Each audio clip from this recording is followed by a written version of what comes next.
Good morning Himachal. आइए नजर डालते हैं अब तक की प्रमुख घटनाओं पर।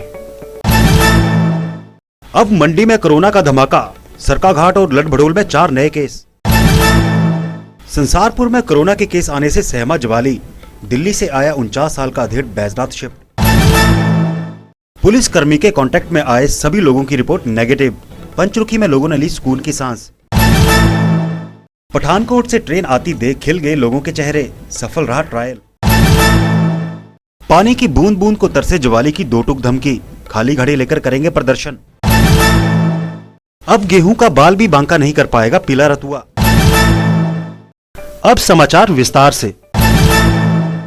मंडी जिला में शनिवार को कोरोना के 4 नए केस सामने आए हैं। इससे अब जिला भर में दहशत का माहौल है।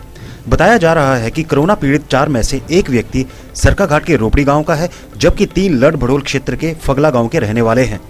सरकाघाट के पीड़ित को 21 मई को नेरचौक मेडिकल कॉलेज में सीने में दर्द को लेकर भर्ती करवाया गया था। वहीं इसकी कोरोना की रिपोर्ट पॉजिटिव आई है। वहीं लड़भड़ोल के फगला के 3 संक्रमितों में एक मां और बेटा बेटी शामिल हैं। ये तीनों मुंबई से आए थे और तीनों को राजस्व विभाग के प्रशिक्षण संस्थान जोगिंदरनगर में संस्थागत क्वारंटीन किया गया था। बने रहिए हमारे साथ, मिलते हैं एक ब्रेक के बाद।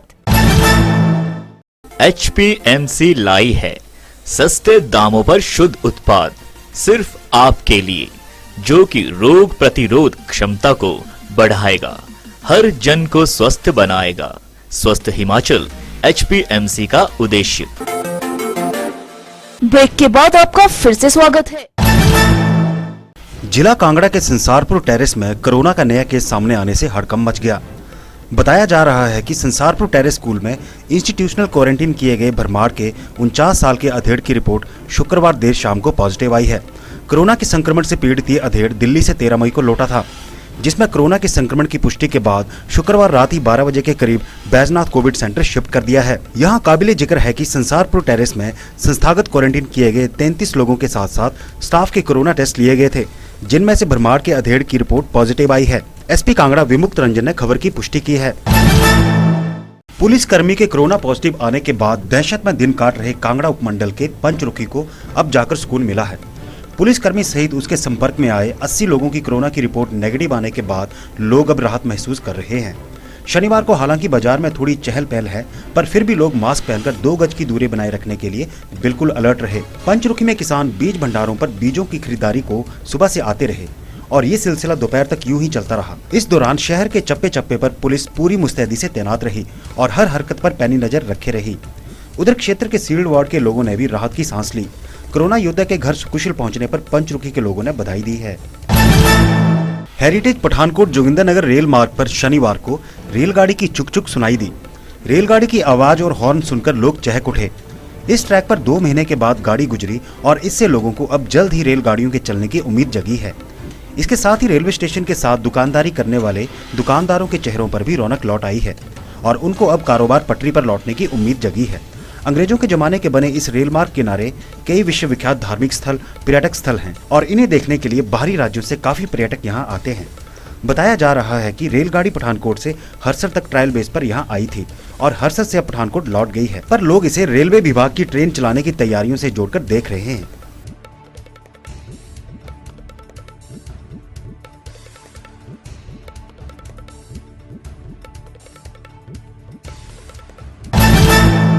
कांगड़ा के उपमंडल जवाली के वार्ड 3 के दर्जन भर घरों को पानी की समस्या से जूझना पड़ रहा है।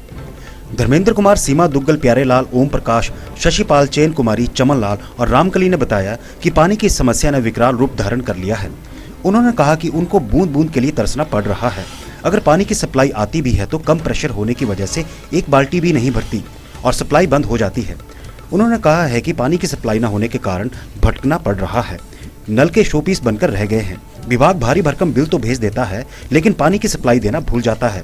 उन्होंने कहा कि जल शक्ति विभाग को पिछले साल भी गर्मियों में लिखित रूप से इस समस्या से अवगत करवाया गया था, लेकिन आश्वासन ही मिले। अब दोबारा यही समस्या पैदा हो गई है।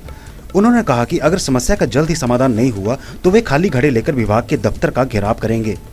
उधर जल शक्ति विभाग ज्वाली के SDO भारती पुन्नी ने कहा कि जल्द ही समस्या हल करवा दी जाएगी।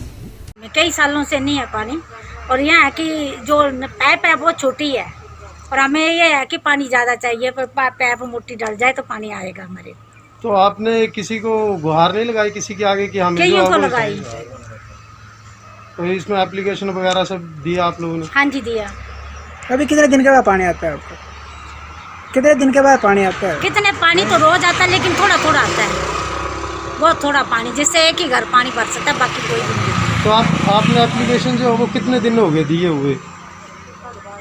आपने विभाग को एप्लीकेशन दिए हुए कितने दिन हो गए हैं? कितने दिन हो गए? काफ़ी मतलब कि सर ऐसा है कि काफ़ी दी थी ना, काफ़ी मतलब एप्लीकेशन दे चुके हैं इनको। तो पिछली बार जैसे 1 साल पहले हम अपना खुद खर्चा करवा के जो नाली है ना वो खुदवाई थी, तो वो भी मतलब कि परेशानी ली थी हमने भी, वो भी उन्होंने पाइपें दी थी, मतलब मोटी दी थी ना पाइपें, तो वो भी वापस हो चुकी थी। करवा दी तो 4 पाइपें दी थी, वो ही डलवाए इन्होंने। आगे की जो पाइप है वो है वैसी की वैसी और पानी आता है। उन्हें मौका भी दिखाया हमने, लेकिन वो भी कुछ नहीं कर सके। और जो नगर पंचायत के प्रधान हैं उनको भी हमने बताया 3-4 बार जाकर, तो उन्होंने उनके कहने पर भी उन्होंने जो कुछ कार्रवाई नहीं की। हिमाचल प्रदेश कृषि विश्वविद्यालय का बीज विज्ञान और प्रौद्योगिकी विभाग गेहूं की 5 किस्मों का ब्रीडर बीज तैयार कर रहा है। इनमें अच्छी गुणवत्ता और पीले रतुओं के प्रति प्रतिरोधी गुण भी हैं। प्रदेश में पीला रतुआ फसलों को काफी नुकसान पहुंचाता है। ऐसे में ये किस्में किसानों के लिए लाभदायक मानी जा रही हैं, जिनमें HPW 236, HPW 249, HPW 349, HPW 360 और HPW 368 गेहूं के 3.50 लाख हेक्टेयर कुल क्षेत्र में खेती के लिए अनुशंसित हैं। एक किस्म पाइपलाइन में है जिसका बीज 1-2 साल में तैयार होगा। इन उच्च उपज देने वाली किस्मों की उत्पादकता सिंचित क्षेत्रों में 40 से 45 क्विंटल प्रति हेक्टेयर और वर्षा आधारित क्षेत्रों में 25 से 28 क्विंटल प्रति हेक्टेयर है।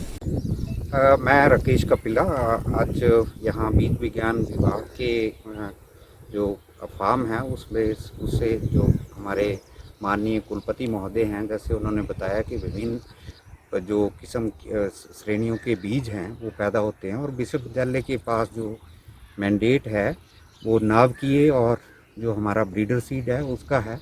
और इसके लिए हमारा प्रयास रहता है कि हर वर्ष हम जो नई नई किस्में हैं उनका बीज उपयुक्त मात्रा में पैदा करके जो फर्दर मल्टीप्लिकेशन चेन है उसके लिए हम जो सरकारी विभाग है उसका सप्लाई करें। तो इस कड़ी में जो इस वक्त हमारे इस फार्म में 5 नई किस्में हम पैदा कर रहे हैं, जिनमें HPW 249, HPW 349, HPW 360, HPW 368 और एक ऐसी किस्म है जो अभी पाइपलाइन में है, वो 1-2 सालों में रिलीज़ होगी। उसका भी बीज उत्पादन हमने शुरू कर दिया है, जो हमें पहले से शुरू करना पड़ता है। तो ये चारों किस्में जो हैं, क्योंकि हमारा पर्वतीय क्षेत्र है तो इसमें जो पीला रतुआ रोग है वो बहुत इम्पॉर्टेंट है, क्योंकि ना केवल वो हमारी फसलों को प्रभावित करता है बल्कि अपितु जो हमारे प्लेन एरियाज़ हैं उनके लिए भी वो एक इनोकुलम का काम करता है। तो हमारी रिकमेंडेशन है कि जो पर्वतीय क्षेत्र हैं उनमें जो वैरायटियाँ लगें वो पीला रतुआ के लिए रेजिस्टेंट होनी चाहिए। इस कड़ी में जो हमारी 5 वैरायटियाँ यहाँ लगी हैं, इस साल देखने में आया है जगह जगह जब लगी थी कि जो पंजाब की वैरायटियाँ हैं जो हमारे एडजॉइनिंग क्षेत्रों में लगती हैं, जो जैसे ऊना हो गया या सिरमौर है, जो पंजाब से लगते क्षेत्र हैं, वहाँ पे बड़ी भारी मात्रा में और बड़े प्रभावी रूप से जो है वो पीला रतुआ वहाँ आया है। जबकि हमारी जो किस्में हैं जैसे HPW 368 है जो पिछले 2 सालों में रिलीज़ हुई है, उसमें इसकी प्रभाव बहुत कम रहा है।